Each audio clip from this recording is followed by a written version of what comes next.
Nathan the Wise. The events take place during the Third Crusade, 1189 to 1192, during an armistice in Jerusalem. When Nathan, a wealthy Jew, returns home from business travel, he learns that his foster daughter Richa was saved from a house fire by a young Christian Templar.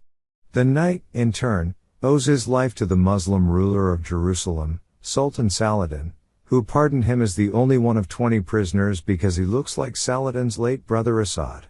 Despite these fortunate circumstances, the rational-thinking Nathan is unwilling to believe the events to be a miracle and also convinces Richa that believing in the work of guardian angels is harmful.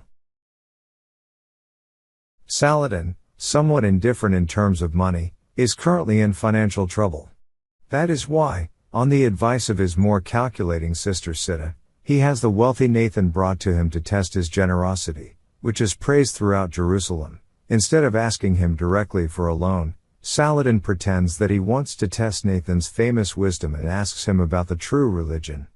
Nathan, who had already been informed about Saladin's financial troubles by his friend Al-Hafi and warned of his financial recklessness, recognizes the trap.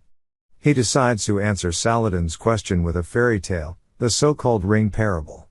Deeply impressed, Saladin immediately understands this parable as a message about the equality of the three major monotheistic religions.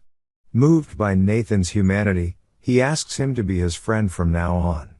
Nathan willingly agrees and, on top of that, grants Saladin a generous loan without being asked.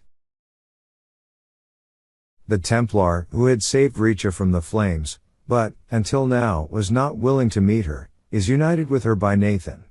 He falls head over heels in love with her and wants to marry her on the spot.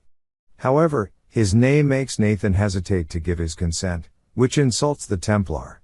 When he finds out from Richa's companion Daja, a Christian, that Richa is not Nathan's biological daughter, but is only adopted, and that her biological parents were Christians, he turns to the Patriarch of Jerusalem for advice. Although the Templar frames his request as a hypothetical case, the fanatical head of the church guesses what this is about and wants to search for this Jew immediately and have him burned at the stake for temptation to apostasy. He does not consider Nathan's noble motives and the fact that Nathan did not raise the Christian child as a Jew, but on the contrary in no belief, does not soften the patriarch's stance, but aggravates him. That's nothing. Still the Jew is to be burned, and for this very reason would deserve to be thrice burned.